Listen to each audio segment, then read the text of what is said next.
Assalamualaikum warahmatullahi wabarakatuh, teman-teman. Waalaikumsalam warahmatullahi wabarakatuh. Kembali lagi pada program rutin komunitas teman baca Dwi mingguan. Kali ini kita ada bincang buku yang dimana setiap orang akan membahas buku yang sudah atau sedang mereka baca.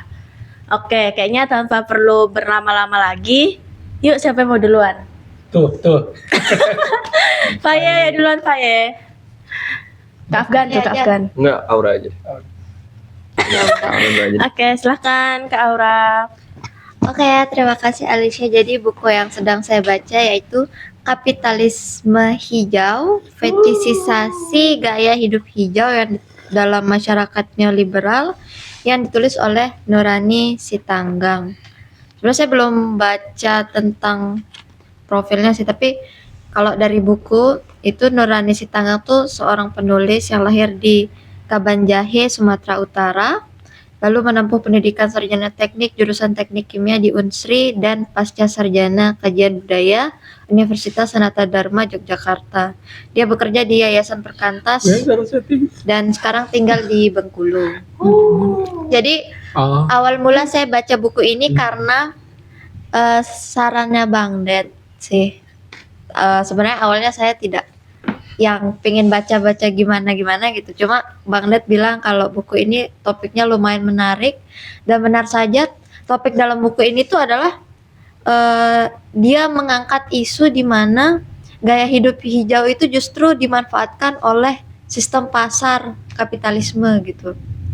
Jadi beban untuk gaya hidup hijau seperti zero waste, mengurangi plastik atau hemat air itu dibebankan kepada individu, yang padahal individu masyarakat itu kan dia konsumen ya, padahal banyak produsen yang justru tidak disoroti kalau dia misalnya menggunakan bahan-bahan yang tidak ramah lingkungan misalnya. Nah itu jadi kita masyarakat itu tetap menerapkan gaya hidup hijau, tapi produksi plastik itu terus besar-besaran dan pembuangan limbah terus besar-besaran. Nah, yang sayangnya malah beban untuk mengurangi itu dibebankan kepada kita yang masyarakat individu ini. Itu yang dibahas dalam buku ini. Kalau saya baru baca awalnya, jadi kalau di awalnya itu dia sudah memberikan gambaran secara gamblang tentang perbandingan antara wacana untuk gaya hidup hijau dengan masyarakat dan juga perbandingan dengan sistem pasar yang mengatur itu. Selain itu juga uniknya adalah bahkan kayak misalnya katanya sih penggunaan misalnya plastik yang diubah menjadi bahan yang lebih ramah lingkungan gitu. Itu kayak saya belum baca lebih jauh tentang ini, tapi dia seolah-olah malah jadi sistem kapitalisme yang baru gitu di situ. Nah, itu sangat menarik saya rasa untuk digali, karena pada mulanya saya resah tentang maksudnya tentang kampanye kemanusiaan, tentang kampanye lingkungan saat ini itu kita hanya menerima begitu saja. Sedangkan buku ini seperti bukan dia menolak untuk hidup dengan lebih hijau, tapi dia berusaha membuat kita tuh kayak perlahan diam dan mengkritisi kampanye kemanusiaan gitu.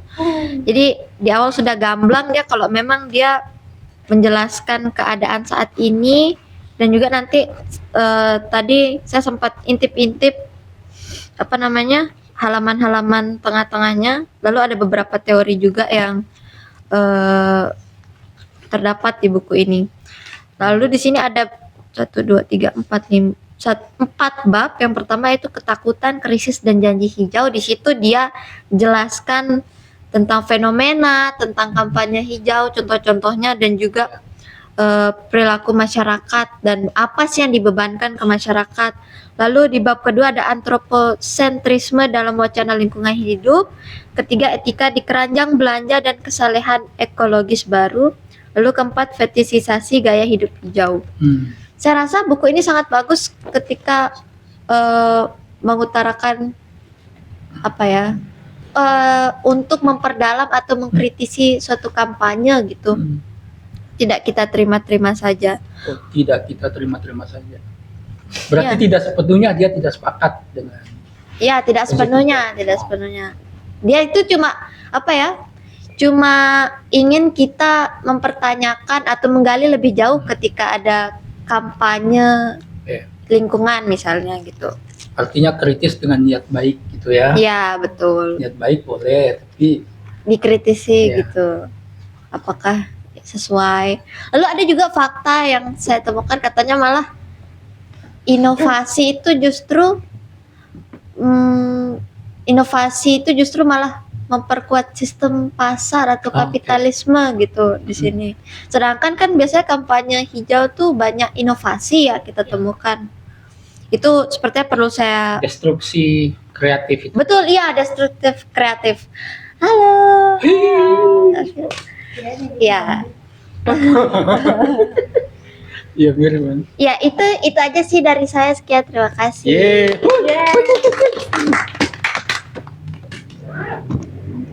Baik, terima kasih Kak Aura atas ulasan bukunya. Selanjutnya siapa yang mau melanjutkan? Ya. Kak Afgan.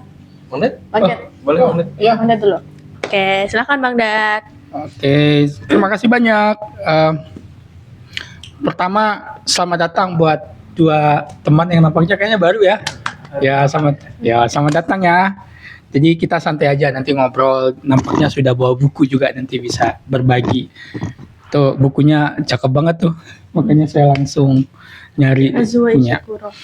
Oke, kalau saya, Kakak Alisa, saya baru saja menamatkan buku Plato, judulnya Simposium. Ya karena saya ini ya bagian atas tuh buku Aristoteles sama Plato udah lengkap semua. Bukan udah lengkap sih, maksudnya udah penuh gitu. Oke, langsung aja ya. Saya rasa untuk Plato, kita tahu Plato ya seorang filsuf ya, Yunani klasik, muridnya Socrates, yang karya-karyanya itu karakternya itu berbeda dengan muridnya Aristoteles. Kalau Aristoteles itu dia seperti buku kuliah gitu, berisi proposisi, pernyataan-pernyataan gitu. Kalau Plato itu justru lebih nyasra gitu, jadi dia menulisnya dalam bentuk dialog, termasuk buku ini. Nah, cuman saya rasa sejauh saya membaca buku-bukunya Plato, ini yang paling yang paling ringan, yang paling menghibur dalam pengertian temanya itu tema yang nampak klise, tapi sebetulnya terus dibicarakan orang, yaitu soal eros, bukan eros Seven ya. Eros si dewa cinta itu gitu. Nah, jadi judulnya Simposium. Simposium itu adalah tradisi perjamuan di masyarakat Athena, masyarakat elit ya, yang sebetulnya akarnya itu dari tradisi kemiliteran. Ketika mereka ketemu gitu ya, membicarakan sesuatu tentang perang, strategi, segala macam, tapi kemudian berkembang diadopsi juga oleh masyarakat elitnya. Jadi sekumpulan elit, entah itu tabib, entah itu dokter istana, entah itu penyair, entah itu filsuf, mereka kan berkumpul di satu rumah salah satu pengundang gitu. Mereka nanti akan duduk di dipan bersama gitu. Jadi teman-teman tahu ya, misalnya kalau lihat gambaran tradisi filsuf Yunani itu kan kayak mereka duduk bersama kayak gitu ya. Itu tradisi simposium tuh. Nah, jadi mereka membicarakan soal banyak hal. Nah, buku ini menarik karena dia membicarakan temanya soal cinta. Apa itu eros? Kayak gitu. Tapi tentu saja cinta bukan dalam novel-novel modern gitu ya, yang kecenderungannya ya banyak ke hal-hal yang sifatnya romantik kayak gitu. Tapi ini karena dia buku filsafat gitu, mau tidak mau dia membicarakan soal cinta dengan sesuatu yang lebih luas gitu, soal kehidupan, soal keutamaan, soal kebenaran dan segala macam lah dihubungkan ke sana. Jadi singkat saja kalau dari saya, yang menarik mungkin tidak semua saya akan bicarakan aspek dari buku ini, tapi ada satu yang unik menurut saya, yaitu soal ada satu hubungan yang ada hubungannya dengan eros gitu, dengan cinta, yaitu hubungan antara laki-laki yang lebih tua dengan pemuda, gitu, yang disebut dengan paiderastia. Paiderastia itu secara harfiah itu terdiri dari dua kata, yaitu cinta dengan anak muda. Jadi maksudnya kayak cinta kepada anak yang lebih muda. Nah, teman-teman tahu ya, maksudnya kayak misalnya di Yunani, di Athena khususnya Athena ya, spesifik sekali itu ke Athena gitu. Jadi Athena itu kan kota yang sangat besar gitu ya. Pada masa Perikles itu masa yang disebut sebagai masa keemasannya demokrasi di Athena gitu. Dan itu diceritakan di sini bahwa di Athena itu apa istilahnya ya, begitu kuatnya itu dalam banyak hal ya, dalam berbagai aspek, bukan hanya dalam ekonomi, politik, kemiliteran, tapi juga dalam filsafat, dalam kesenian segala macam gitu. Jadi itu sangat kuat gitu. Nah, kaitan dengan buku ini, dengan tema yang dibicarakan gitu, jadi dulu kan demokrasi itu secara praktik gitu, yang punya suara itu kan cuman laki-laki dewasa gitu, 18 tahun ke atas gitu, yang lain nggak punya suara gitu. Nah, jadi ada kayak semacam kewajiban tidak tertulis, seorang laki-laki yang lebih tua itu harus membimbing laki-laki yang lebih muda. Nah, jadi yang dibicarakan dalam eros di sini, dalam hubungan membimbing itu. Nah, jadi mereka di sini nih memang saya agak terganggu tanda petik ya. Masalahnya bukan di bukunya sebetulnya. Karena menurutku ini terjemahnya sangat bagus, tapi memang karena ada jarak yang sangat jauh gitu antara konsep-konsep yang dipakai dengan pemahaman kita saat ini. Misalnya, ketika dia menerjemahkan satu kata menjadi kata kekasih, kita tahunya kekasih kan lawan jenis. Tapi di sini dipakai kekasih itu dengan ya sesama jenis, tapi bukan dalam pengertian homo, gay dan segala macam, enggak, dalam hubungan membimbing itu. Jadi itu yang kadang kalau kita nggak hati-hati, ini Socrates gay ya gitu, dia punya pacar cowok gitu. Jadi teman-teman gini ya, jadi itu yang dibicarakan paiderastia ini. Jadi paiderastia itu kayak laki-laki yang lebih tua disebut sebagai erastes, yang mencintai gitu kan, dan dia lebih tinggi gitu, dia langsung berada di bawah bimbingannya Eros, dewa Eros gitu, dewa cinta itu. Lalu yang dicintai laki-laki yang lebih muda itu namanya eromenos, yang dicintai gitu. Cuman dalam beberapa hal kadang sering kebalik gitu. Nah, jadi menurutku ini sebuah itu hanya salah satu yang diceritakan di dalam buku ini. Ketika jadi kan begini tuh, saya Afgan, Om Zik, kemudian dengan dua tamu kita misalnya dikasih kesempatan satu-satu, misalnya satu dikasih waktu untuk bicara menurutmu apa itu eros gitu. Nanti mereka cerita, terus giliran nanti bisa ada di dalam pidato itu juga kayak bentuk perbantahan gitu, saya tidak sepakat segala macam kayak gitu.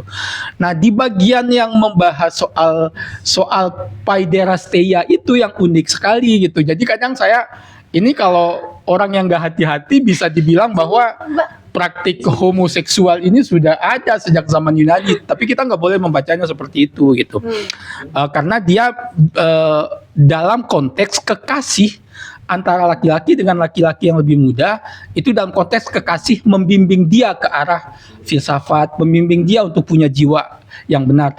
Karena ada hal lain lagi gitu, sikap hati-hati kita sebagai pembaca juga perlu kita terapkan di penjelasan-penjelasan soal di Yunani itu. Orang-orang Yunani itu sangat memuja yang namanya keindahan tubuh. Makanya kita lihat patung-patung Yunani itu kan kayak selalu menampilkan ini kan, hampir kayak gini-gini lah, kayak gitu. Karena memang sangat mementingkan keindahan tubuh yang disebut dengan eros badani gitu, eros duniawi gitu, yang nggak boleh berhenti sampai di situ gitu, tapi harus jadi tubuh dengan jiwa itu oleh dalam konsep Yunani itu satu kesatuan. Biasanya tubuh yang bagus, biasanya dia juga mencerminkan jiwa yang bagus juga. Itu unik juga sih sebetulnya ya. Untuk apa ya, konteks modern itu kayaknya menantang kayak gitu untuk dipahami kira-kira maksudnya apa gitu. Nah, jadi dulu itu kalau kita sekarang itu kita mengenal tempat nge-gym ya. Nah, di Yunani juga seperti itu. Gimnasium atau gimnasion itu juga tempat berkumpulnya laki-laki muda dan laki-laki tua. Tempat mereka melatih jasmani. Ada kemudian tempat bergulat, apalagi namanya arena tempat gulat itu. Bukan. Yunani. Gladiator kan penyebutan orangnya ya. Nah, itu tempatnya itu ada gitu. Jadi nggak jauh dari tempat gimnasion itu gitu. Nah, ternyata nge-gymnya orang Yunani itu memang telanjang. Nggak pakai apa-apa. Jadi di buku ini begitu gitu. Nah, tapi mereka nggak mengarahkan itu ke sesuatu yang seksual. Jadi mereka memuja keindahan tubuh. Nah, disitulah laki-laki yang lebih tua yang sudah terbiasa di kemiliteran, mereka akan menyasar ya, tanda petik dalam artian positif ya di masa itu. Ya. Mereka akan melihat, oke, Aska bagus nih tubuhnya gitu kan. Saya akan bimbing dia akan jadi kekasih saya kayak gitu. Jadi begini, jadi di sini ada kasusnya. Si Socrates itu punya kekasih namanya Alkibiades. Alkibiades ini tokoh historis, nyata dia. Teman-teman bisa cari tahu, dialah yang kemudian menyebabkan Socrates nanti akan dihukum mati. Karena dia kan dianggap pengkhianat perang ya, di perang sangat besar yang berabad-abad itu, puluhan tahun itu, 30-an tahun Peloponnesos gitu kan, yang kemudian akan menyebabkan Athena hancur nanti gitu. Nah, Alkibiades ini adalah kekasihnya Socrates. Tapi dia itu apa ya, seorang yang sangat culas gitu, pencemburu gitu, nggak mau Socrates dekat dengan pemuda yang lain kayak gitu kan. Dan itu yang menurut Socrates, kamu belum mampu mengolah jiwamu dengan baik. Kayak gitu, belum sampai ke kebijaksanaan, belum punya yang namanya konsep arete, keutamaan kayak gitu. Nah, itulah yang nanti salah satu yang menyebabkan Socrates nanti akan dihukum mati untuk minum racun itu gitu. Jadi itu menurutku bagian yang sangat menarik. Ada banyak lagi bagian-bagian yang lain, misalnya konsep karena di sini masing-masing orang berpidato menceritakan konsepnya sendiri tentang dewa Eros, tentang dewa cinta gitu. Tapi ada satu yang sangat menarik perhatian saya di sini, pidatonya si Diotima namanya. Dia seorang perempuan, tapi perempuannya nggak hadir, cuman pakai mulutnya Socrates gitu. Jadi pidatonya Diotima, seorang perempuan, ini menarik sekali, karena selama ini saya merasa bahwa masyarakat Yunani itu masyarakat patriarki. Di dalam dialog-dialognya Plato itu, bukunya Plato, nggak pernah ada perempuan, kok tiba-tiba ada. Terus kemudian dipuji-puji lagi sebagai gurunya Socrates. Oh, berarti Socrates atau Plato ini nggak anti banget dengan feminisme, mungkin kayak gitu kan gitu. Justru dia menyerap menyerap pemahaman yang menurut dia bagus gitu dari si Diotima ini. Teman-teman bisa baca sendiri nih, menarik gitu, apalagi penerjemahnya itu penerjemah yang sangat kredibel. Dia penerjemahnya itu adalah mahasiswa atau alumni dari STF Driakara itu. Kita tahu itu sekolah tinggi filsafat kayaknya satu-satunya di Indonesia gitu, yang sebetulnya memang tujuannya untuk mencari calon-calon romo kayak gitu. Tapi filsafatnya inilah gitu. Termasuk Martin Surajaya kan di STF juga gitu. Ya, teman-teman bisa baca sendiri, banyak sekali percakapan yang filosofis. Bukan banyak sekali, seluruh ini adalah percakapan filosofis. Sehingga mustahil untuk saya ceritakan semuanya. Cuman bagian itu sangat menantang pikiran saya, kayak saya tidak boleh bias cara berpikir orang modern bahwa hubungan laki-laki sama laki-laki itu ya gay kayak gitu, homo udah. Padahal kan nggak begitu ya. Padahal sehari-hari kan kita kadang jatuh cinta dengan teman cowok kita dalam konteks ini ya. Misalnya ya, kita suka, misalnya kamu selalu kemana-mana, kan nggak bisa kita sebut gay kan. Nah, saya membayangkan bahwa itulah konsep paideresteia itu di sini gitu, bahwa ada sepasang cowok gitu kan, saling suka mungkin karena temannya cerdas, jadi kemana-mana selalu berdua kayak gitu loh.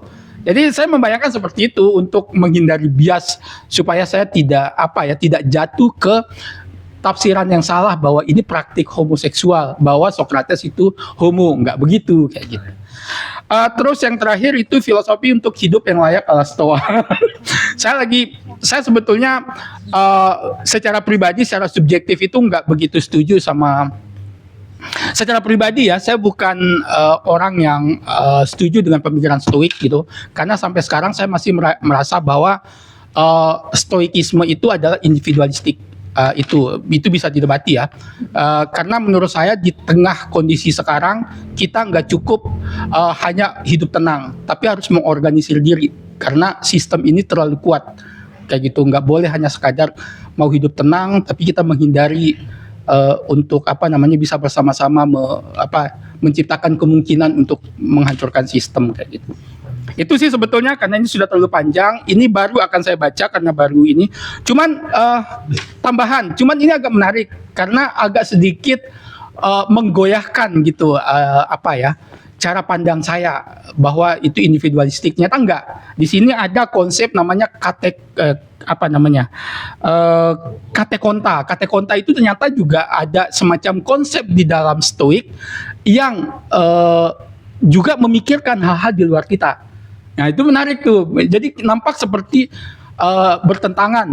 Karena kan cocok juga kan Cicero misalnya. Cicero itu kan dia nabinya stoik, tapi dia sendiri seorang konsul.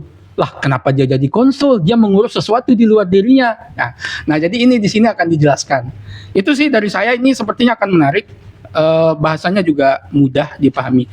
Itu berikutnya saya kembalikan ke moderator. Silakan. Baik, terima kasih Bang Dat atas ulasan bukunya. Selanjutnya boleh. Oke. Siapa dong? Kakak. Ke ini ya. Kayaknya. Jangan sayang. Itu. Perkenalkan diri. Abang Da, boleh perkenalkan diri sekalian. Iya. Oke. Abang Da. Ini harus pakai beginian ya. Harus. Karena mic masuk ke Astaga ya udah. Oke, kenalkan, nama saya Adi. Saya datang dengan teman saya namanya Faton, bukan kuliah dulu di Unram gitu, Mataram. Jurusan apa?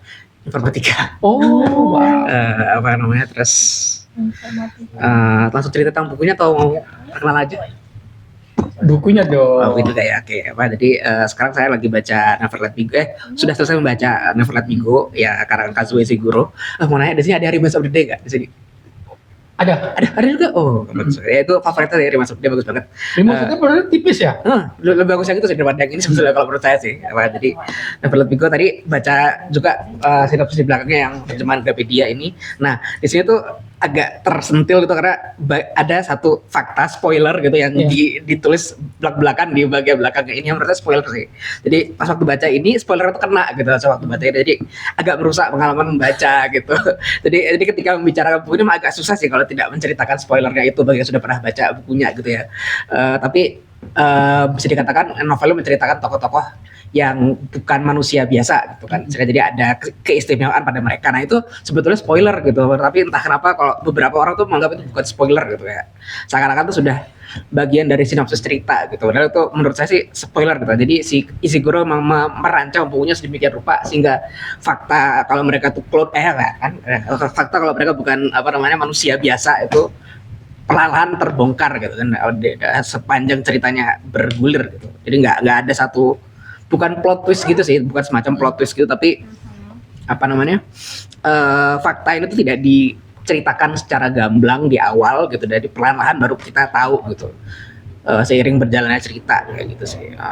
Kalau dibandingkan sama Remains of the Day, bagusan Remains of the Day gitu. Awalnya dulu pernah baca ini waktu kuliah dulu, tapi belum selesai waktu itu.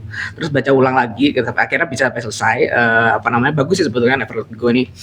Cuma memang karena dibandingkan sama Remains of the Day jadi agak kecewa gitu.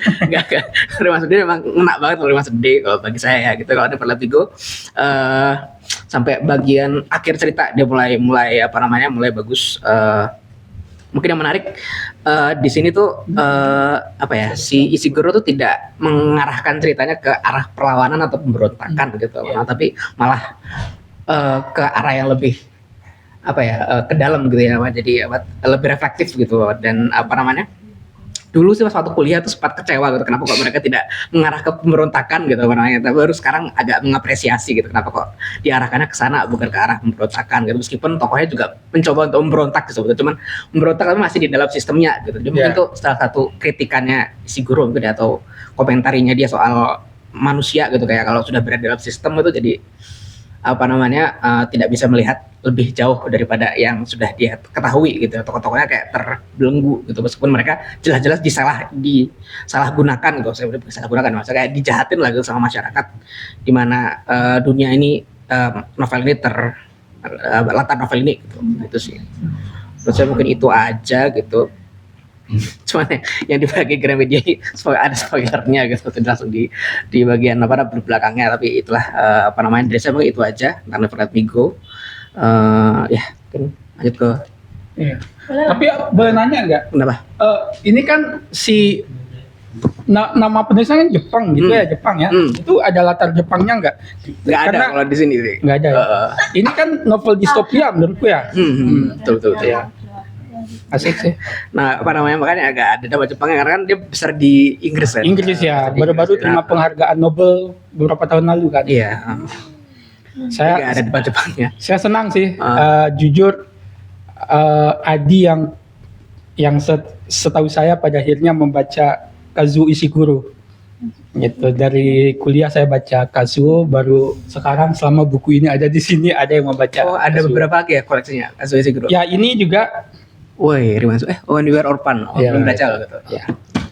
Oke, makasih Adi. Terima kasih atas waktunya. Mau dibalikan dulu atau? Cakep. Boleh lanjut aja deh. Ini, lanjut aja langsung. Belum ada baca. Apa cerita apa aja deh? Cerita mandiri mulai. Iya. Iya. Cerita gimana, baca buku apa?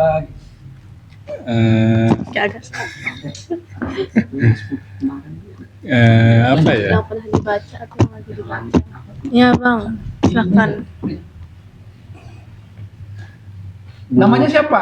Oh, Fatoni saya. Fatoni. Ya, Dipanggil Faton. Faton. Kalau itu Buku yang terakhir saya baca itu kalau nggak salah Man Search for Meaning. Ada yang pernah dengar? Wait. Mindset, Man Search. Oh, Man Search for Meaning ya. Tahu. Sering muncul saya. itu apa? Oh itu Buku motivasi ya. Lebih ke self improvement. self improvement. Self improvement. Iya. Gimana bisa diceritakan Bang? Buku itu menariknya apa? Untuk menariknya sebenarnya penulisnya itu kan dia menceritakan tentang masa lalunya, yaitu ketika dia ditangkap sama Nazi. Jadi dia itu kan ditahan sebagai ini kan tahanan perang di camp gitu, camp. Nah itu dia apa namanya, Apa ini ya? termasuk salah satu survivor gitu kan. Nah tapi masalahnya ketika dia selamat dia malah ini mengalami apa namanya trauma. Nah jadi selama dia mengalami trauma itu kan dia ini apa lebih ke mencoba untuk mengatasi traumanya dengan bantuan keluarga, tapi ada masa di mana dia ketika kayak kurang apa ya, keluarganya kayak kurang memahami apa yang dia rasakan seperti itu kan. Terus terkadang dia juga berpikiran ingin bunuh diri gitu. Nah semenjak itu dia tetap berusaha untuk melawan rasa apa tadi istilahnya traumanya itu. Ya, itu dia dengan bantuan keluarganya sih sebenarnya berhasil juga. Itu aja sih. Oke. Berarti Yahudi. Iya. Silakan.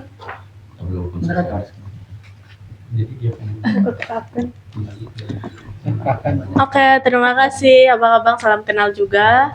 Terima kasih atas Bang Adi dan Bang Faton.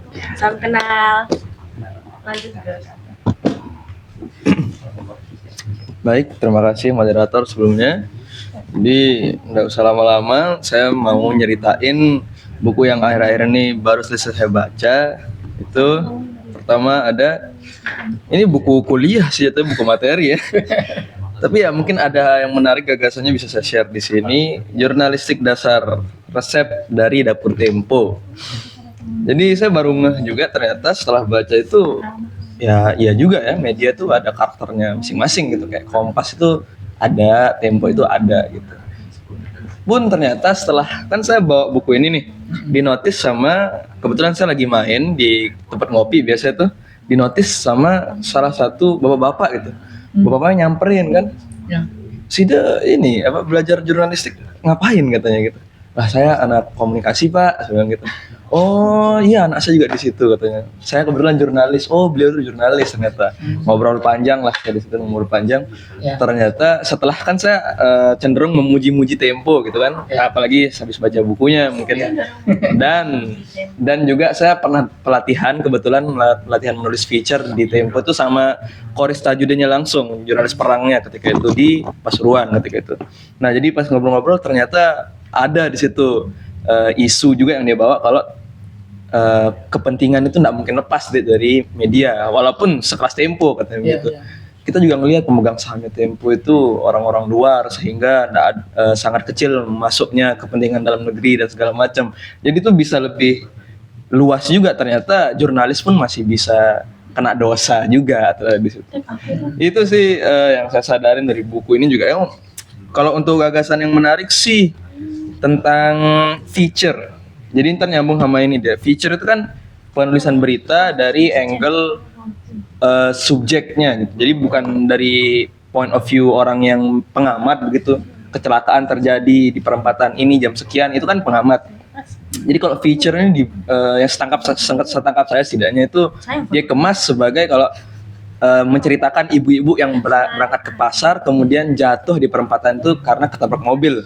Jadi angle-nya tuh lebih ke subjeknya gitu. Itu jadi sangat menarik menurut saya karena manusia kan cenderung tertarik dengan hal-hal yang menyentuh emosinya. Jadi pengemasan berita, datanya akurat, faktual juga, tapi angle-nya saja yang dirubah menjadi subjektif sehingga lebih menarik gitu. Dan itu khasnya Tempo kebetulan.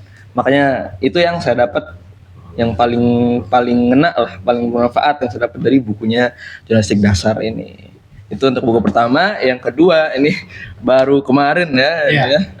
Jadi Bang Ded tuh nyawarin membaca reportase, kumpulan reportase dari Project Multatuli. Judulnya Tersungkur dan Tetap Melawan. Menurut saya Tersungkur dan Tetap Melawan ini, pertama saya jelasin ya, Tersungkur dan Tetap Melawan ini adalah kumpulan 14 tulisan reportase terbaik dari 2021 sampai 2026. Nah, pertama ini juga nyambung dari sini. Ternyata reportase itu adalah gabungan kombinasi antara feature sama yang saya tangkap saya setidaknya antara feature dan sastra gitu. Jadi di sini memang penulisannya itu secara objektif begitu kan, dia menceritakan, tidak lagi menceritakan katakanlah penangkapan atau penggusuran lahan untuk penggusuran lahan adat untuk lahan sawit begitu. Dia tidak lagi menceritakan, tapi menceritakan bagaimana seseorang yang tidak bisa menyekolahkan anaknya karena hal tersebut. Jadi benar dia seperti feature tapi lebih nyasra dan lebih sekaligus lebih mendalam gitu. Itu setidaknya yang saya tangkap dari perbedaannya antara reportase dan feature. Tapi yang saya tertarik di sini itu ada satu gagasan di sini. Di pengantarnya itu oleh Raisa Kamila. Di sini juga menyangkut bagaimana pentingnya membaca reportase di tengah cepatnya arus informasi gitu. Ini sebenarnya udah basi ya, apakah membaca itu relevan atau tidak. Tapi saya dapat perspektif baru kalau ternyata setidaknya menurut pengantarnya di sini, dia bilang kalau membaca itu memberikan kita semacam kekuatan slow motion gitu. Jadi kita memperlambat. Jadi di tengah cepatnya ini kita melambat, dan ternyata kecepatan tidak selalu berkorelasi dengan kebenaran juga ternyata gitu. Walaupun memang diperlukan di media konvensional sekarang perlu kecepatan data gitu supaya setidaknya berita hari ini ya ditentukan hari ini gitu. Tapi di pembacaan penyajian reportase kita diberikan waktu untuk refleksi dan mengolah sendiri data-data itu dalam pikiran kita. Jadi bukan data jadi yang dikasih secara ini anggaplah video audio visual 30 detik dan kamu ngerti kalau oke, di bendungan itu lagi ada demo. Udah gitu doang. Tapi di reportase kita bahkan disuruh mengaitkan dua kejadian yang bahkan kelihatannya tidak terkait. Jadi di sini salah satu contohnya adalah antara toko yang kemalingan dengan lahan sawit gitu. Apa hubungannya? Ternyata anak-anak yang mencuri itu tidak sekolah karena kebun orang tuanya dirampas oleh perkebunan sawit begitu. Jadi di situ menjadi semakin dalam cerita yang dia bawa, dan itu menjadi refleksi kembali dari tujuan awalnya penyediaan reportase itu adalah untuk refleksi dan memperlambat waktu di tengah cepatnya itu, dan itu bakal menyentuh emosi kita dan membuat kita tuh lebih tergerak gitu. Jadi dia efektif gitu. Jadi tidak serta-merta efisien saja, apalagi ya efisiensi itu, tapi efektif tidak gitu. Jadi tergerak tidak orang membacanya dengan data-data kita itu. Itu sih yang saya dapat dari setidaknya setengah dari buku ini gitu. Mungkin bisa lanjut ke abang-abang yang lain gitu. Silakan. Woi, anak teman baca gitu. Siapa? Saya. Ya, belum Oke, disebutkan. lanjut. Terima kasih Kak Afgan sebelumnya. Saya. Aku belum tahu namanya Kak. Ada di grup. Ya sorry. Duraka sama saya. Padahal sudah Kurang pernah bergaul bakar-bakar saya. bareng. Padahal sudah pernah bakar-bakar bareng loh. Iya. Itu kan. Bakar-bakar Kak. Bukan bakar-bakar santri ya. Kapan? Coba diingat aja. Ayo. Oke, perkenalkan Mbak, Maaf. saya Vila. Oh. Oke. Ohnya tahu. Pernah dengar. Apa, Vila? Familiar. Saya udah lama memang nggak ke teman baca karena sedang lagi masa reading slump. Reading slump tuh jadi kayak lagi nggak mau baca gitu, kayak nggak ada urgensi mau buat baca, malas aja gitu lihat buku. Jadi makanya nyari-nyari buku yang ringan yang bisa buat bikin balik suka baca lagi. Dan saya ketemu sama buku ini. Wah. Apa itu? Judulnya The Reptile Room by Lemony Snicket. Yang bikin Serial kan ya? ya serial. Udah ada ini juga seriesnya di TV Netflix. Jadi yang bikin yang bikin suka tuh sebenarnya dari sinopsisnya itu dari penulisnya sendiri bilang, if you have picked up this book with the hope of finding a simple and cheery tale, I'm afraid you have picked up the wrong book altogether. Jadi kalau kalian mau baca buku ini dengan harapan bakal menemukan cerita yang indah atau ya senang sepanjang masa, kalian nggak bakal nemuin itu di buku ini. Kayaknya saya tertarik banget, kayaknya ini bagus gitu. Nah ini tuh bercerita tentang 3 orang orphan, yatim piatu, yang orang tuanya meninggal dalam pembakaran rumah gitu, pembakaran rumah. Dan di situ ada jadi ternyata kalau di Amerika itu kalau misalnya orang tua meninggal dan meninggalkan banyak harta, biasanya ya sepertinya juga di sini ya, kalau keluarga terdekat itulah yang bakal diberikan. Nah, kita ketemu sama keluarga terdekatnya dia, ini namanya Count Olaf. Nah, Count Olaf ini jahatnya jahat banget gitu. Karena dia juga bahkan organisasi kan pernah ditanya kayak kamu tuh pernah kerja apa sih? Kan Olafnya jawab saya pernah kerja di VVD, yaitu Volunteer Fire Department. Jadi dia suka bakar-bakar gitu. Kayak gitu. Suka bakar-bakar. Jadi kan makin apa jangan-jangan dia yang bakar gitu kan? Mohon maaf lahir dan batin nggak masuk ke mic. Nah pokoknya ini juga dari buku ini juga saya belajar tentang kayak deep yang dalamnya tuh sebenarnya bahwa anak-anak ini kan sebenarnya lebih pintar dari orang-orang dewasa di sini. Kayak pekerja sosialnya aja tuh dibilang ini tuh beneran kawan Olaf yang menyamar, tapi dia nggak ada tatonya, tato kan bisa dihapus gitu. Jadi kayak penulisnya tuh bilang bahkan anak kecil yang sebenarnya lebih tahu itu pun disalahkan hanya karena mereka masih kecil. Jadi kayak yang dari tangkap saya ini pesannya sangat dalam, kayak banyak orang-orang yang di sekitar kita tuh kayak lebih banyak orang yang sok tahu daripada orang yang tahu gitu. Dan bahkan orang-orang yang tahu ini lebih mungkin buat mereka diem, dan yang membuat orang-orang sok tahu itu jadi lebih banyak ngomong gitu. Dan di sini juga dikatakan kayak sejarah itu dibuat oleh orang yang berani bicara gitu. Kelas. Jadi itu saja, terima kasih. Tapi sudah selesai. Sudah, Terima kasih. Coba ya. tapi Kak tidak bahagia kok endingnya. Ya. Vela. Berarti happy endingnya sedih ya. Yang jahat yang Happy endingnya sedih. Silakan lanjut ke Bang Zik. Silakan Bang Zik. Oke, terima kasih. Jadi akhir-akhir ini saya lagi baca beberapa buku gitu ya. Ada yang udah selesai, ada yang sedang dibaca. Inggrisnya juga mudah Oke. Mau semuanya apa satu-satu? Apa satu? Semua apa satu-satu? Tiga-tiganya. Iya. Request. Ya, jadi pertama ini Bahasa Inggris nih. bukunya Mas Putut EA, judulnya Menanam Padi di Langit. Menanam pagi. Gimana, Pak? Caranya gimana? Pertama gini sih, awal kenapa saya membaca buku ini karena lagi belajar gitu ya, gimana nulis yang mengalir gitu gayanya Mas Putut EA gitu. Jadi buku ini direkomendasikan juga sih sama Bang Dad, jadi ya baca ini.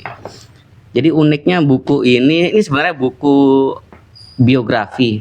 Jadi Mas Putut ini nulis biografi 3 orang seniman gitu.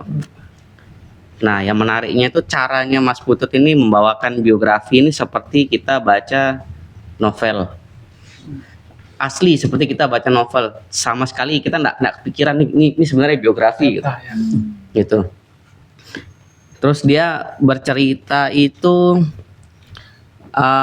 apa ya? Runut sekali gitu dengan tahun-tahunnya dari si seniman ini lahir, latar belakang keluarganya itu diceritakan seperti novel gitu, pertemuan orang tuanya kayak gitu. Nah, ada hal yang menarik sekali ya. Jadi ketika saya baca ini itu pun hari-hari ketika UGM gitu ya, lagi keras-kerasnya gitu kan, lagi aksi gitu kemarin. Nah, membaca buku ini karena ini latarnya di Jogja gitu ya. Latarnya di Jogja dan 3 seniman ini pernah terlibat termasuk orang pergerakan dari zaman-zaman 98 gitu. Jadi yang menarik itu ketika saya melihat kenapa sih Jogja itu bisa seterbakar itu, karena dia punya story yang lumayan panjang gitu. Oh, pakai ini. Terutama sih dari 3 seniman ini, ketika seniman itu melakukan gerakan-gerakan politik kayak gitu. Dan yang menarik lagi dari cerita ini ada satu momen gitu ya, ketiga seniman ini merespon ketika kantor Tempo itu dibredel. Nah, jadi 3 seniman ini membuat karya seni gitu ya. Karya seninya itu berupa dia menutup gedung Tempo kalau nggak salah yang ada di Jogja itu dengan koran. Ditutup nih full nih dengan koran nih semua nih gedung itu sampai isi dalamnya gitu loh, apa pernak-pernik semua yang ada di dalam kantor itu ditutup sama koran gitu. Itu itu menarik sih buat saya gitu ya, ketika seniman itu berbicara gitu, ketika dia mengkritik sesuatu gitu, dengan di zamannya gitu ya yang sangat keras gitu. Itu sih dari buku ini. Next buku yang saya baca selanjutnya ini karya Sasti Gotama. Oke, jadi karya yang selalu gagal membuat saya tidak Sasti suka. Gotama. Jadi ini kumpulan cerpen mengapa Tuhan menciptakan kucing hitam. Asik. Mungkin saya fokus ke cerpennya ini aja, apa namanya, mengapa Tuhan menciptakan kucing hitam. Awal baca memang khasnya ya Sasti Gotama gitu ya, dengan bahasa yang puitis gitu. Tapi yang bikin apa ya, kita berpikir sejenak gitu ya ketika selesai membaca cerpen itu, apa sih kucing hitam gitu loh. Tapi ternyata setelah baca itu baru kita paham gitu loh, apa sih maksudnya kucing hitam. Nah, dengan maksudnya ceritanya di situ dia mengantarkan gini, luka traumatik gitu ya seseorang yang menjadi korban pemerkosaan massal ketika 98. Oke, mungkin beritanya umum ya, hal yang umum gitu, ada orang Tionghoa diperkosa, terus dia apa namanya, dia merasa ada hal yang traumatik gitu di hidupnya gitu. Halnya maksudnya beritanya maksudnya sederhana umum gitu loh, tapi disajikan dengan cerita yang menarik gitu. Kenapa sih kucing hitam gitu. Jadi diawali dengan si tokohnya gitu ya. Si tokohnya ini namanya Han. Han ini lagi duduk, terus ada kucing hitam gitu melihat dia gitu. Itu menarik buat saya, tuh menarik gitu loh untuk awalannya gitu, awalan cerita itu. Terus si kucing ini apa ya, bertatapan muka gitu sama si Han itu. Terus bagaimana Sasti Gotama itu membangun cerita yang awalnya apa sih gitu loh, kayak orang duduk terus ngeliat kucing, terus ketemu cewek, terus dia mengidentifikasikan ininya apa namanya, jenis apa ya, perawakan wajahnya gitu loh, face wajahnya yang sipit apa. Jadi kita kayak bacanya itu berlapis-lapis gitu. Jadi semakin dalam kita baca, semakin tahu nih ini orangnya, oh ternyata orang Tionghoa, oh ternyata ini gitu. Dia kayak membuka kartu terus gitu. Itu. Nah, kenapa kucing hitam? Karena tempat menarik itu menarik sekali sih buat saya. Kucing hitam itu kan identik hal yang sifatnya sial gitu. Ya. Hal yang sifat sial. Nah, jadi di cerita ini dianggapnya orang Tionghoa gitu. Jadi Han ini orang Tionghoa gitu ya. Kok dia gitu yang jadi korban gitu, kok dia yang jadi kambing hitam kayak gitulah. Kok kesannya kayak sial sekali sih saya nih gitu. Dan traumatik sekali gitu. Yang dia melakukan usahanya dia bikin roti gitu ya. Ya normal-normal aja gitu, tapi ketika kerusuhan kok dia jadi sasaran gitu. Nah, terus menariknya lagi, Sasti Gotama itu memasukkan cerita rakyat si Timun Mas dan Buto Ijo. Oke. Kalau kita lihat apa ya cerita aslinya gitu ya, Buto Ijo itu siapa yang sih yang jahat, Timun Mas atau Buto Ijo? Timun Mas. Yang jahat tuh siapa sih? Nah, orang tuanya. Kalau Timun Mas. Enggak tahu dah. ya kayak gitu kan. Ibu yang ingkar janji. Ya, ibu yang ingkar janji gitu kan. Tapi kan sebenarnya si Buto Ijo ini kan sudah buat perjanjian dengan ibunya Iya. gitu kan, akan mengambil si Timun Mas itu. Enggak respect memang. Nah, tapi kenapa cerita itu bisa menjadi Buto Ijo tuh jahat gitu. Nah, hal semacam itu yang dia membandingkan gitu ya, kejadian-kejadian traumatik 98 itu dengan cerita-cerita rakyat. Itu menurut saya tuh luar biasa sih, maksudnya asik sekali gitu dibaca dan membuat kita ya mikir sejenak gitu. Mungkin itu ya kalau bukunya dari Sasti Gotama. Selanjutnya buku karyanya ini Oki Madasari. Eh, Apa judulnya? Mata, judulnya yang Mata. Oh, Ah, series ini Mata. ya ini Series serial. Mata. Jadi kenapa saya baca buku ini karena saya udah Bang, bosan dengan perpolitikan. Jadi kepingin cari hal yang sifatnya ringan-ringan gitu. Jadi ini buku anak, jadi ini buku anak 10 tahun plus gitu.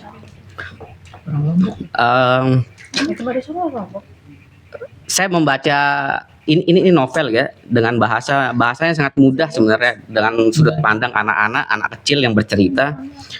tinggal di Gunung Sari. Sebenarnya si Oki Madasari ini membawakan cerita apa ya, isu yang dibawakan tuh isu berat sekali gitu, tapi dia bisa membuat hal isu berat itu menjadi ringan gitu, ketika sudut pandangnya itu dia pakai sudut pandang anak kecil yang baru lulus SD mau masuk SMP.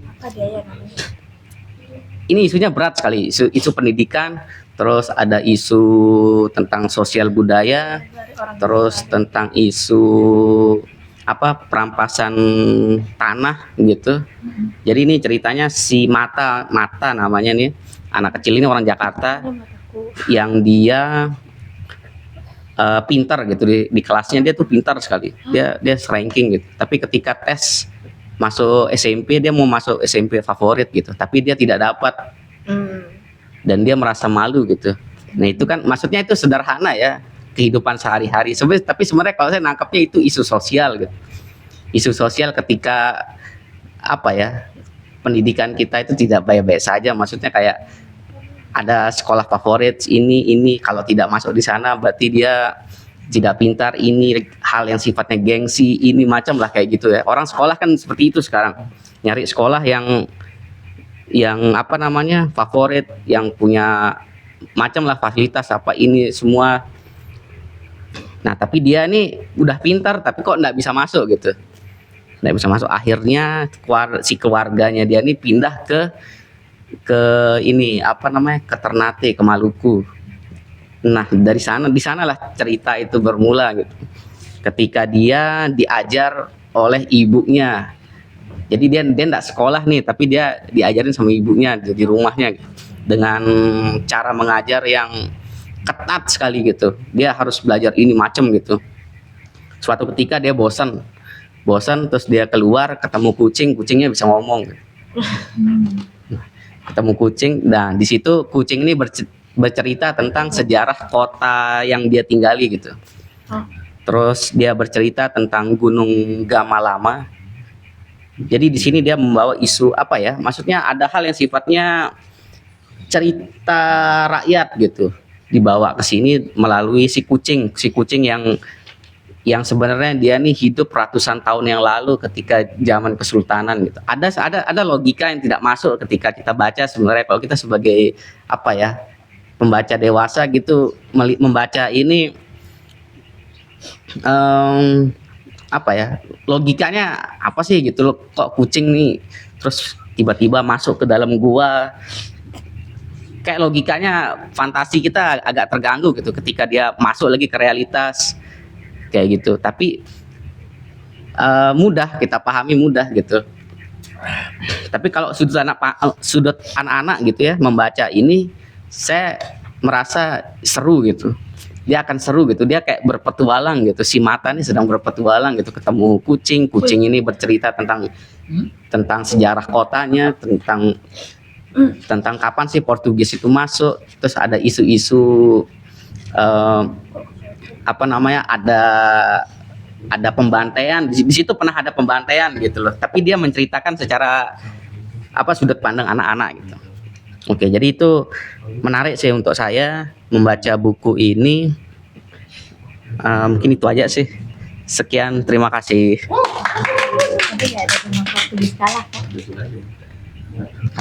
Ya, Portugis kalah sih Den. Baik, terima kasih banyak Bang Zik atas ulasan 3 bukunya yang sangat-sangat keren. Selanjutnya boleh ke abang yang di situ. Boleh perkenalan nama juga. Oke. Terima kasih. Silahkan. Abang dulu. Dia sesepuh, jangan dulu. 9 sesepuh. Halo, jadi nama saya Nata, saya kuliah di UIN Mataram. Saya kuliah di UIN Mataram, jurusan Pendidikan Bahasa Inggris. Jadi belum pernah ada pinjam buku sih di sini, belum pernah baca buku juga di sini. Mau pinjam buku di sini. Ya sebenarnya ada mau pinjam bukunya Antonio Gramsci sih. Oh iya, tadi. Kalau ada juga mau atau enggak Emma Goldman mau cari sini. Makanya belum ada kayaknya di sini. Mudahan sih ada. Ya, amin. Amin amin. Aman. Tapi ya kalau mau cerita buku paling bukan buku sih, lebih ke catatan sejarah dari salah satu penulis terkenal dari zaman Romawi kuno pada abad 200 tahun sebelum Masehi. Namanya Livy, pernah dengar? Siapa? Livy, Livy, yang orang yang apa namanya dalam tulisannya itu mencakup pertempuran Kartago kedua. Oh, belum. Iya, pokoknya dari awal kisah diceritakan kan setelah kalah apa namanya selesainya perang Punik ke-1 kan, perang Punik dibilang kan karena orang-orang Kartago itu orang-orang Punisia dibilang kan. Ya. Punisian yang datang dari Lebanon kan, dari negara modern sekarang Lebanon. Dulu dibilang Punisia dulu di sana kan. Makanya orang-orang Kartago itu dibilang orang-orang Punik. Singkat cerita itu ada salah satu jenderal paling terkenal mungkin dalam sejarah namanya Hannibal Barca. Nah, di perang Punik kedua ini adalah peperangan yang langsung dia pimpin. Yang negara Kartago ini langsung melawan Republik Romawi. Yang nanti Republik Romawi ini memiliki 6 konsul sebelum diangkatnya Fabius Maximus menjadi diktator Roma untuk mengalahkan Hannibal Barca. Walaupun setelah itu Fabius Maximus di bawah pemerintahannya itu terjadi subversi kepada dirinya. Kamu tidak sedang menceritakan Transformer? Hah? Enggak. Perang Punik kedua. Maximus. Fabius Maximus, diktator Roma, enggak sih yang pertama, diktator Roma. Ya. Waktu perang Punik kedua. Jadi singkat cerita setelah keluarnya Kartago sebagai pihak yang kalah setelah perang Punik 1 itu Republik Roma itu menuntut reparasi perang besar-besaran ke kekaisaran Kartago ini. Jadi Kartago harus memenuhi seluruh kebijakan yang ada di perjanjian yang di perjanjian perdamaian itu atas reparasi perangnya, dan mereka dapat membayar utang tersebut karena dia Hannibal Barca dan bapaknya Hamilcar Barca juga menjajah atau mengkoloni Spanyol. Atau yang dulu belum ada namanya Spanyol, masih daratan Hispania namanya. Nanti Selat Gibraltar itu juga muncul dari juga namanya nama yang langsung diberikan dari bahasa Punisia. Sama nanti Barcelona. Arab ya? Iya, Arab Jabal nanti. Al-Tariq. Iya, Jabal Al-Tariq kan. Tapi kan ada langsung ada korelasi langsung kan. Orang-orang timur sana yang kita bisa bilang Berber nanti kan. Ya. Yang hidup di daerah Maroko sama Algeria itu. Nah, singkat cerita Romawi itu dia curiga akan ekspansi Kartago ke daerah-daerah Eropa seperti Hispania, dan takut akan melakukan ekspansi lebih ke daerah Galicia ya, Prancis sekarang kan, modern Prancis. Jadi mereka melakukan perjanjian atau pakta namanya Pakta Ebro, Sungai Ebro, yang membatasi daerah teritorial Kartago itu hanya sebatas Sungai Ebro di Spanyol. Tapi Romawi juga yang mengusulkan perjanjian itu, Romawi juga yang menemukan aliansi di daerah teritorial Kartago tersebut, Hispania Kartago tersebut, namanya Saguntum, di kota Saguntum. Di kota Saguntum itu orang-orang mayoritas itu mendukung besar Romawi, dan Hannibal Barca juga yang dimana dia juga menstabilisasi atau establish new apa namanya, new capital city, namanya New Kartago baru. Nah di sana itu Hannibal itu udah curiga gitu kalau di kota Saguntum itu Romawi bakal melakukan serangan langsung ke daerah Hispanianya Kartago. Jadi tanpa sebelum orang-orang Saguntum dan Romawi diberi kesempatan untuk menyerang Kartago, Hannibal Barca melakukan pertempuran pertama yang memecahkan perang Punik kedua. Namanya Siege of Saguntum atau pengepungan Saguntum yang berlangsung selama 8 bulan. Dan setelah jatuhnya Saguntum, seluruh orang-orang Saguntum tuh ya dibantai, annihilate lah kita bilang, bantai habis. Nah setelah Saguntum jatuh, Romawi mendeklarasikan perang ke Kartago ya, dan singkat cerita itu Hannibal Barca itu ingin melakukan serangan ofensif lebih dahulu sebelum Roma sampai ke daratan Hispania. Masih sebelum Masehi. Iya, sebelum Masehi, 216 sebelum Masehi itu. Oke. Kalau yang mendeklarasikan perang masih 220-an sebelum Masehi. Berarti waktu itu Roma belum Masih republik. ya, Iya. menguasai ini berarti. Belum menguasai Yunani. Belum. Masih kerajaan Macedon loh. Oh ya, Di bawah Philip ketiga itu. Ya. Jadi pos itu kan yang nanti anaknya si Alexander Agung. Itu Philip kedua itu. Ya. Sebelumnya lagi itu. Sip.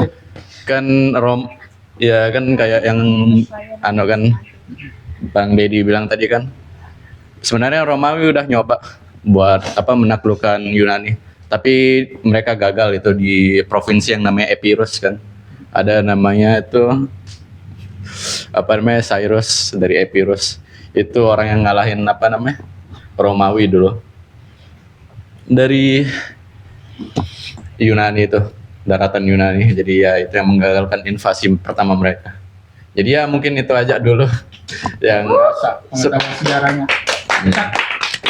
mungkin bisa lanjut ke saudara sepuh. Silahkan dilanjut. Cerita sejarah Indonesia. Sejarah Indonesia? Iya. Kurang tahu. Terima Ada kasih. sih dikit sejarahnya Kaisar Agung sama anaknya Mangkurat I. Terima kasih Bang atas perspektif sejarahnya yang sangat luar biasa. Nah biasa itu. Teman kita yang Korea. Silahkan lanjut Korea. Kakak Deli. Orang Indo loh. Oh, orang Indo. Penjajah. Aduh, saya aslinya orang Vietnam ternyata. Ceritain perlawanan Vietcong sama Ho Chi Minh. Ya Allah. Ho Chi Minh. Harus perkenalan diri atau nggak harus? Harus. Nggak harus. Soknya. Udah ayo cepat ya. Ayo udah. Ya perkenalkan, saya sepuh di sini. Nama saya Aska.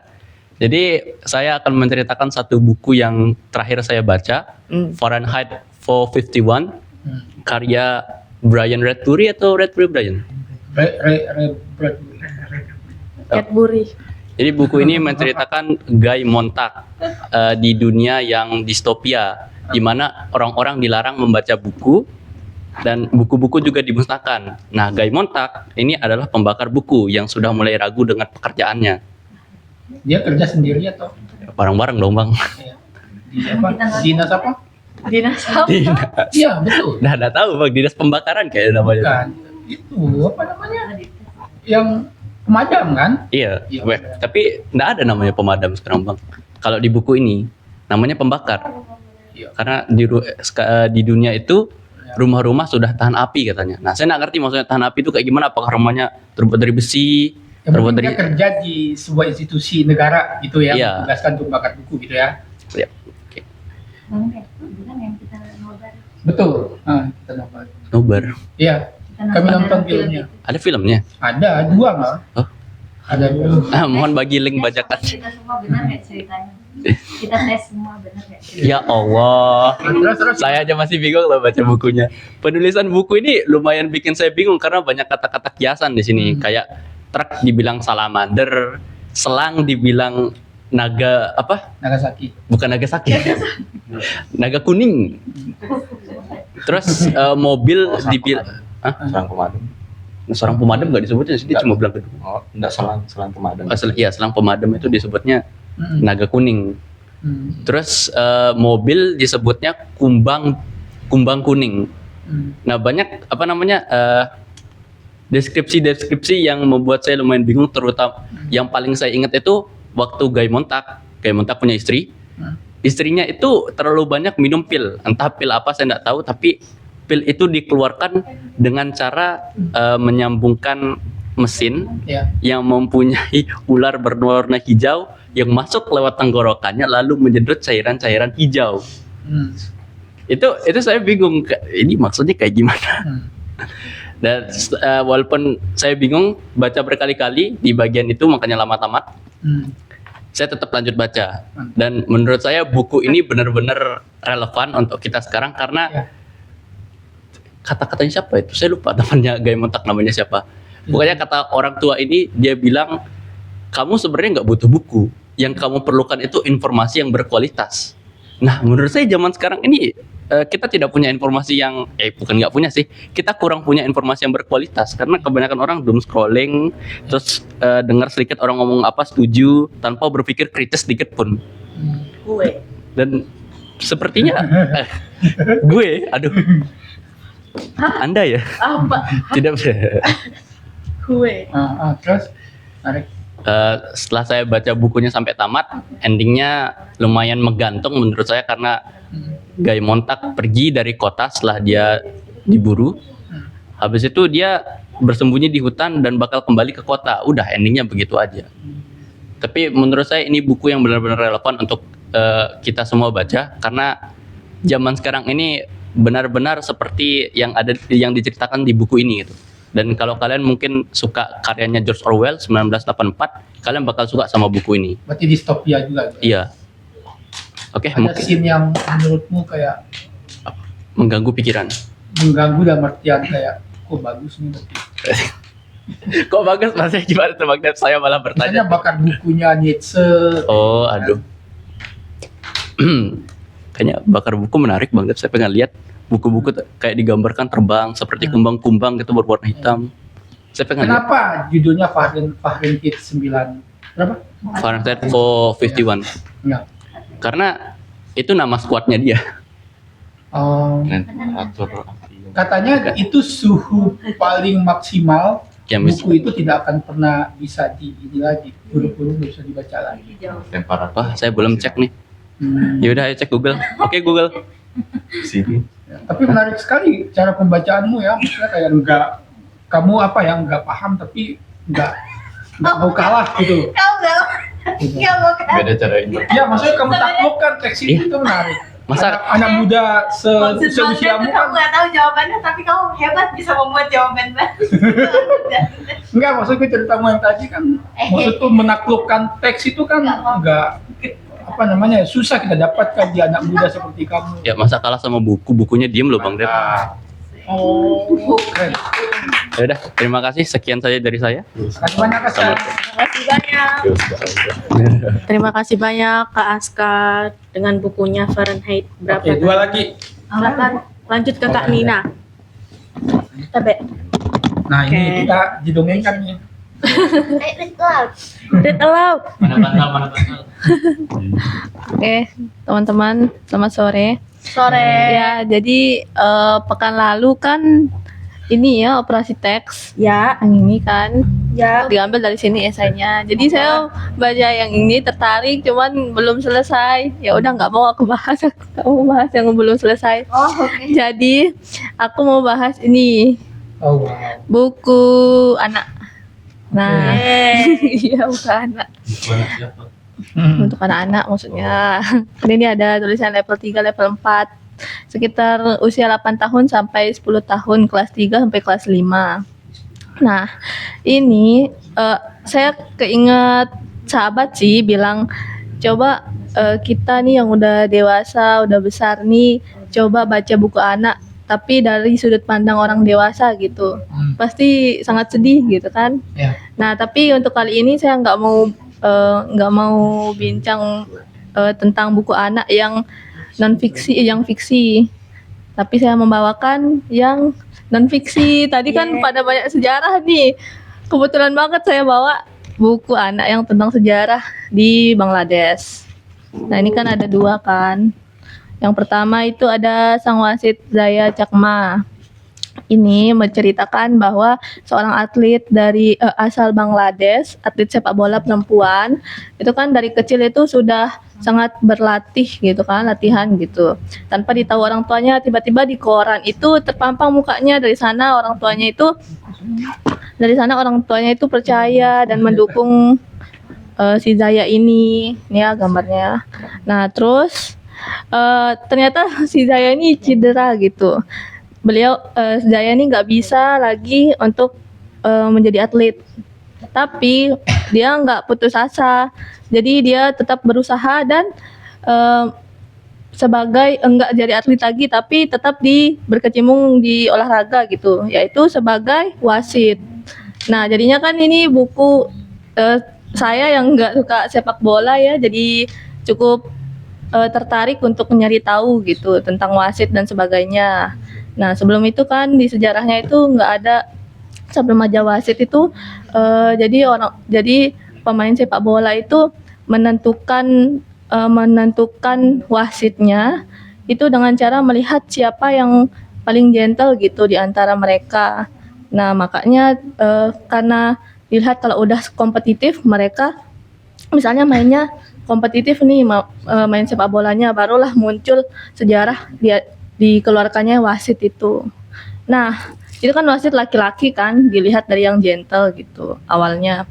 Nah, tapi yang si Zaya ini ternyata menceritakan wasit pertama perempuan. Nah, Zaya ini adalah wasit pertama perempuan dari Bangladesh yang berhasil menjadi wasit pertama di FIFA. Muncul sekarang kan Piala Dunia FIFA. Nah, jadinya ini dah dia wasitnya. Namanya Zaya dari Bangladesh. Jadi buku anak nggak hanya fiksi semua ya, tapi ternyata banyak di dalamnya itu tentang sejarah. Nah, terus yang kedua, yang ini tuh orang Armenia di Dhaka. Dhaka ini sama juga di Bangladesh ya. Nah, orang Armenia itu kan dikenal sebagai negara pertama Kristen kan. Nah, jadi yang membawa kenapa ada gereja Armenia di Dhaka itulah yang dibawa oleh negara Armenia, orang-orang yang sudah ratusan tahun datang ke Dhaka di Bangladesh itu. Nah, di sini mereka juga di sekitar, ini gambarnya ya, kalau mau penasaran bisa cek di Google ya, gambar gereja Armenia. Itu di sekitarnya ada makam-makam. Nah, terus di sana juga dilakukan aktivitas di sekitar gereja ini, aktivitas kayak perdagangan dan sebagainya. Orang-orang Armenia dan orang-orang Dhaka di sana bergabung, bercampur baur. Terus di sini kan karena berdagang kan, dan juga perdagangannya itu seperti makanan-makanan, roti. Kan orang Armenia itu banyak yang membawa khas mereka, yaitu roti, gambarnya seperti ini. Nah, ternyata di sana dari yang perdagangan itu jadi muncullah sejarah pertama toko kelontong. Itu ada di Dhaka, toko kelontong yang kita kenal. Itu pertama kali Dhaka yang mengeluarkan. Itu berasal dari orang-orang Armenia yang ada di Dhaka. Itu aja sih, singkat ya. Apa hubungannya Dhaka sama Askar? Dhaka adalah Berarti Bangladesh ada hubungan wilayah sama Indonesia ya? Kenapa gitu? Sama-sama dekat terbang. itu toko kelontong pertama. Udah itu saja, sekian. Oke, the last but not least. Siapa? Dirimu? Udah. Oh iya, Anissa. Alicia. Oh. Yeay. Baik, terima kasih teman-teman. Selamat sore. Sore. Sekarang saya yang menjadi terakhir alias ya, yang menjadi penutup. pada bincang buku pada kali ini. Sekarang saya mau membahas buku Caldas karya Gabriel Garcia Marquez. Mungkin teman-teman familiar ya sama nama penulisnya gitu, yang menulis 1000 tahun kesunyian dan 100 kebanyakan 100 tahun kesunyian kelamaan. Nah, awalnya saya tahu, ini saya mau cerita dikit. Awalnya saya tahu Gabriel Garcia itu dari salah satu anak teman baca juga yang sedang membahas buku 100 tahun kesunyian itu. Kemudian siapa ya? Kak Siba. Kalau pernah dengar, pasti pernah dengar. Kak Siba Aji. Nah, lalu saya merasa tertarik gitu. Tapi setelah tahu novel itu cukup berat gitu, akhirnya saya tuh mencoba untuk membaca buku lain dulu. Setelah saya sanggup, baru saya mau baca buku itu 100 tahun kesunyian itu. Namun siang-siang bolong saya ke sini mencari buku buku tipis sekali duduk. Nah, ketemu. Ini dia. Ini satu penulis sama 100 tahun kesunyian tadi, Gabriel Garcia Marquez. Dan ternyata buku ini bukan seperti 100 tahun kesunyian alias buku fiksinya Gabriel, melainkan ini karya jurnalismenya gitu. Yang ternyata saya baru tahu kalau Gabriel Garcia Marquez tuh sebagai reporter jurnalis berita gitu. Ini buku lain. Jurnalis surat kabar. Ini juga clandestine di Chile. Ayo ke teman baca. Oke. Jadi sebenarnya buku ini menceritakan tentang Louis siapa namanya? Louis Alejandro Velasco ya. Gimana bacanya? Alejandro Velasco. Itu yang terjebak di tengah-tengah laut gitu. Jadi dia dengan kapal kecil mencoba bertahan hidup selama seminggu kalau nggak salah ya di tengah laut gitu. Dan yang menarik dari buku ini adalah saat ini bagian-bagian ending, jadi agak spoiler dikit. Itu dia itu mau makan. Nah, dengar dulu makanya dia tuh mau makan. Nah, tapi karena tidak ada yang bisa dimakan, dia melihat ada burung gitu. Dia mau makan burung itu tapi keduluan sama hiu gitu. Dan akhirnya dia berantem sama hiu itu. Yang dimana dia habis itu makan hal yang seharusnya nggak dia makan. Saya lupa apa yang dia makan. Intinya hal yang sifatnya bukan untuk dikonsumsi seperti itu. Ingatan saya cukup samar-samar karena saya sudah membaca ini agak lama ya. Saya sedang reading slam, jadi nggak membaca buku apapun. Lalu mungkin yang bisa saya komentari dari buku ini, meskipun ini itu karya jurnalistik, tapi yang saya tangkap justru di sini Gabriel tuh mengemasnya dengan bentuk fiksi gitu. Kalau ini ya, kalau saya tidak teliti membaca pengantarnya, saya tidak akan tahu kalau ini karya jurnalistik kayak gitu. Saya membaca ini tuh kayak rasanya lagi membaca cerita itu ya, cerita survival gitu, yang dimana ya sifatnya fiksi. Life of Pi berarti ya? Iya, Life of Pi itu film juga ya, itu film sekaligus buku juga, sama temanya, terjebak di tengah-tengah laut gitu. Di buku ini juga saya merasa saya itu terbawa gitu. Saat membacanya saya merasa saya terbawa, ikut terjebak di tengah-tengah laut itu gitu. Saya membayangkan gimana panasnya, terus saya ngebayangin jauh dari Indo, jauh dari makanan-makanan tuh kayak saya makan apa gitu, tengah-tengah laut gitu. Tidak ada soto gitu. Saya kayak merasa kayak aduh, Ada kopdes ya tengah laut. iya ada kopdes, harusnya dia gak nemu kopdes tapi dia agak disonoan mungkin. Yang dimana ya dia mencoba untuk bertahan hidup dengan keadaan dia meminta tolong. Terus yang bikin saya sakit hati pas baca buku ini, dia mengemasnya itu dalam bentuk cerita langsungnya kan. Jadi kayak ada kata-kata seperti di mana daratannya gitu. Itu mengusik psikologi saya gitu, kayak iya di mana daratannya gitu, nggak ketemu gitu. Untung di endingnya ketemu gitu. Mungkin segitu aja dari saya. Atau teman-teman ada lagi yang mau bercerita atau menanggapi atau menambahkan? Iya. Atau ditutup aja? Apa? Saya mau nanya tadi dia makan apa? Saya cariin ya. Pegang bukunya loh. kan kelamaan kalau saya cari gitu. Pas di closing aja ya. Series kayak ban gitu, sandal macam. Tuh ditambahkan kan. Kemudian Ya udah. ada burung yang sempat tegap ya, kemudian nyapu. Iya, gitu. Kirain tadi berantem sama hiunya bakal makan hiunya. Kecewa saya. Anggap aja makan MBG. Ya, anggap aja dia makan MBG. Enggak dong. MBG kan lebih enggak enak dari ban tadi. Oke, mungkin segitu aja. Tutup ya? Mungkin udah mau maghrib juga ya. Baik, saya selaku moderator, saya menutup. Wabillahi taufiq wal hidayah. Selamat sore. Semoga apa yang kita dapat dalam diskusi kali ini mendapat ilmu yang bermanfaat. Kenapa kayak closing kelas ya? Assalamualaikum warahmatullahi wabarakatuh. Waalaikumsalam. Sampai jumpa.